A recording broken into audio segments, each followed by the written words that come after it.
বিপন্ন বাস্তুতন্ত্র পুনরুদ্ধারে ভোলার শাহবাজপুর খাল পরিচ্ছন্নতা অভিযান চালিয়েছে উপজেলা প্রশাসন। এমন উদ্যোগে রোগ জীবাণুর প্রাদুর্ভাব কমার পাশাপাশি বায়ু দূষণ কমার আশাবাদ স্থানীয়দের।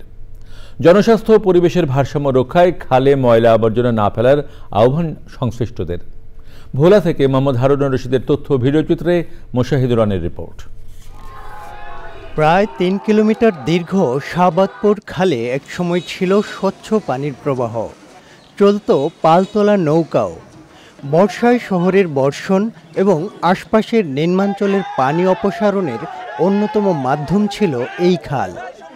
কালের পালাবদলে অদূরদর্শী দখল দূষণে অস্তিত্ব সংকটে শাহবাজপুর খাল।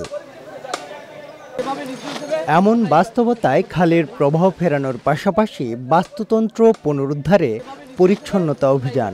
15 থেকে 20 বছর অধিক সময় ধরে খালটি অব্যবস্থাপনায় একেবারে মরা খালে পরিণত হয়েছে। এই খাল যদি অতি দ্রুত উদ্ধার করা যায় এবং পরিষ্কার করা যায়, তাহলে এই খালের দ্বারা যে পানিটা প্রবাহ হবে, এই প্রবাহের পানি ধারা জমিতে চাষাবাদ করতে সুবিধা হবে।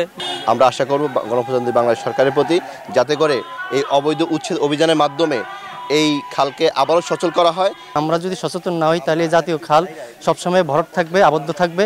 ধন্যবাদ দেওয়াটা উচিত যে ছাত্ররা এই ধরনের পয় পরিষ্কার করতে আছে আমাদের দেশ। মানুষের সেবায়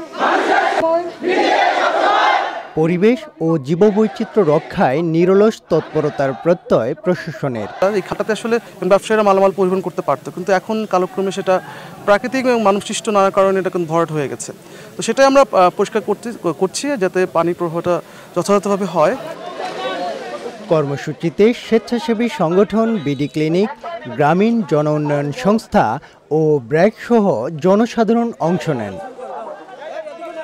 মোশাহিদ রনি, প্রকৃতি ও জীবন ডেস্ক, চ্যানেল আই।